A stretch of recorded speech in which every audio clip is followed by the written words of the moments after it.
내일은 불기 2565년을 맞는 부처님 오신 날인데요. 부처님이 깨달음을 얻은 뒤 처음으로 불법을 전파한 경이 있습니다. 불교에선 초전법륜경이라고 하는데요. 부처님의 첫 말씀을 전하는 그림, 초전법륜도를 사무실에 걸어놓고 초심을 간직하는 변호사가 있다고 합니다.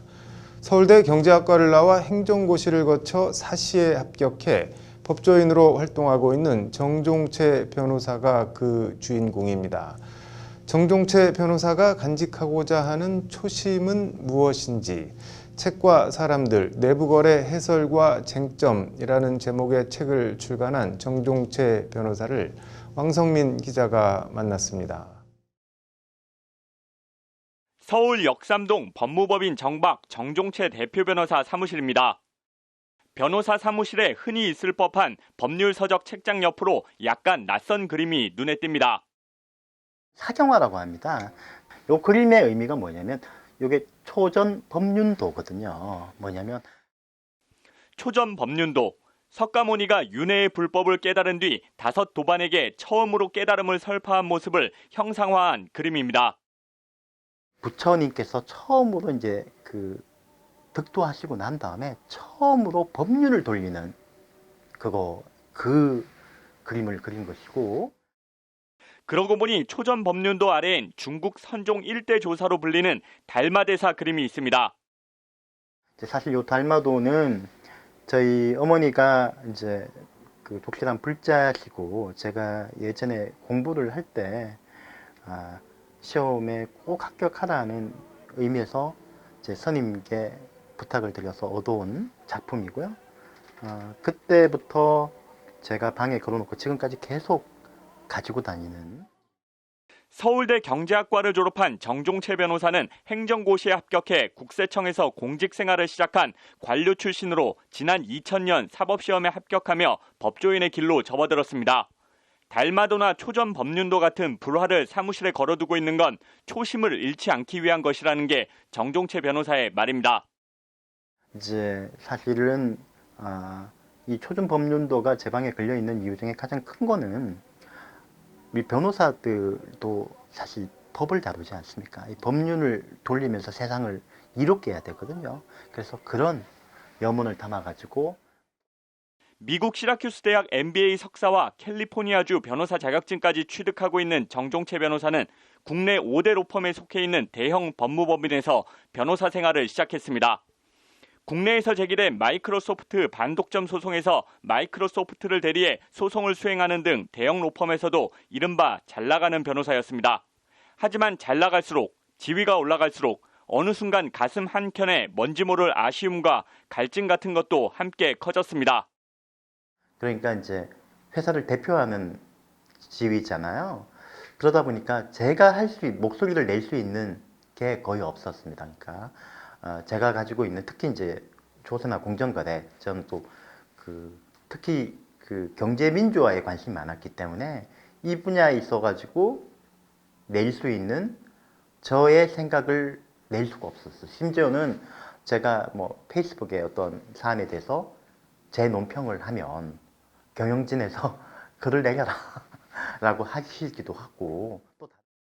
정종채 변호사는 결국 2019년 안정적인 대형 로펌의 파트너 변호사 자리를 박차고 나와 독립을 결심합니다. 그래서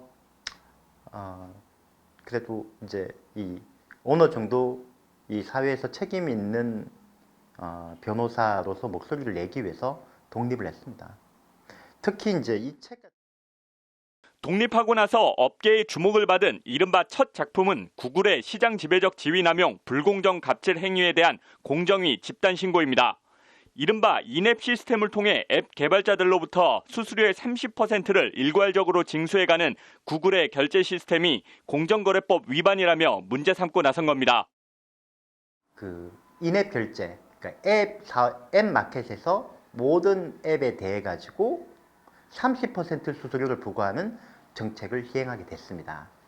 이 부분이 사실은 저희가 생각하기에는 우리나라의 앱 사업자와 모든 콘텐츠 제공자들을 사실 디지털 소장농으로 만드는 것이라고 생각을 하고, 이에 대해서 반독점, 혐의로 공정거래위원회에 신고를 했고 정종채 변호사의 이 같은 행보는 국회에서 관련 법안 발의로 이어지는 등 소기의 성과를 거두고 있습니다.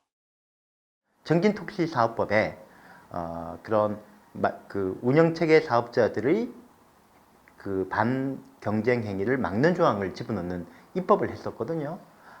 그거에 대해서는 사실 그 외국의 많은 규제법 그 매체에서 아주 높이 평가를 했습니다. 한국에 대해서. 그래서 지금도 진행 중이고요. 아마 올해 하반기 정도에 공정거래위원회가 그 구글의 반독점 행위에 대해 가지고 아마 심사 보고서를 제출하고 기소할 것 같습니다. 최근 출간한 내부거래 해설과 쟁점은 정종채 변호사가 평소 가지고 있던 내부거래 이슈와 관련한 문제의식을 집대성한 저작입니다. 내부거래를 주제로 상법과 경제법, 세법, 형법 등 공법과 사법을 망라해 하나로 엮은 해설서가 나온 것은 이번이 처음입니다. 정말 애를 많이 먹었습니다. 특히 상법적인 논쟁에 있어가지고는 한국에서의 판례나 또는 논의가 많이 부족하기 때문에 미국의 판례와 그 논문들을 찾아서 반영하는 과정에서 제가 아주 많이 힘들었고 그 또 이 양국가 간의 법제를 또 연결시키는 과정도 상당히 힘들었습니다. 근데 이제 정종채 변호사는 특히 우리나라 재벌 기업 사이에 만연한 내부 거래에 주목했습니다. 내부에 이제 본인들의 CFO 라인 재무 담당자들과 그다음에 내부 사내 변호사들끼리 해결을 하고 아주 꼭 필요한 일만 대해서만 이제 로펌에다가 제기를 하고 그다음에 사건이 생길 경우에 이제 대응만 맡기는 거지 이게 지금까지는 매우 엄밀하게 기업 비밀이라고 보니까 이런 내부 거래는 창의적인 자생적 유니콘 기업의 출현을 가로막고 왜냐하면 우리나라에서 일어나는 신산업 또는 게임이나 그런 게 아닌 이상은 모두 다 그 계열사들의 지원을 받고 사업을 사실 금수저로 시작을 하잖아요. 그러니까 흑수저 사업가들이 우리나라에서는 성공하는 게 매우 어려워졌고 그나마 기존 거대 기업들의 경쟁력도 갉아먹는다는 것이 정종채 변호사의 지적입니다. 최근 각광을 받고 있는 사회적 책임 경영, 이른바 ESG 경영의 구현도 이 내부 거래 문제 해결 없인 공연불에 불과하다고 정종채 변호사는 강조합니다. 바람직하지 않은 내부 거래를 줄이고 기업의 사회적인 책임을 강화하는 게 핵심이에요. 이 두 개 S와 G의 핵심은 바로 내부 거래에 있다 보거든요. 그래서 이 부분은 사실 ESG의 핵심이고 4차 산업혁명의 대전환기를 거치고 있는 우리 경제의 한 단계 높은 도약을 위해선 내부 거래 규제에 대한 보다 혁신적이고 전략적이고 법치주의적인 접근이 필요하다는 것이 책의 결론이자 정종채 변호사의 소신입니다. 사실 많은 에너지와 노력을 퍼부었거든요.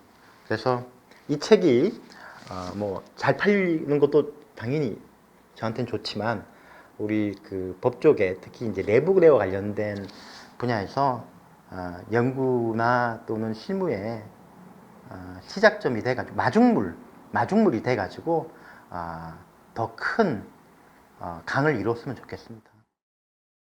행시 출신 행정가에서 법률가로 안정적인 대형 로펌 파트너 변호사를 스스로 박차고 나온 어떻게 보면 돈키호테 같은 변호사. 정종채 변호사에게 책임 있는 기업인의 자세와 역할을 묻는 것으로 인터뷰를 마무리했습니다. 영린을 건드려서는 살아남을 수 없지만 우리 법 체계상 우리 이 기업에 계신 분들의 본인 주인은 기업이지 오너는 아니거든요. 그렇기 때문에 기업의 이익, 주주의 이익에 가장 부합하는 결정을 하고 조언을 해야지 오너의 이익에 부합하는 결정을 해서는 그게 월급장이들의 숙명이라고 얘기하는 거 가지고는 사실 법률방송 왕성민입니다.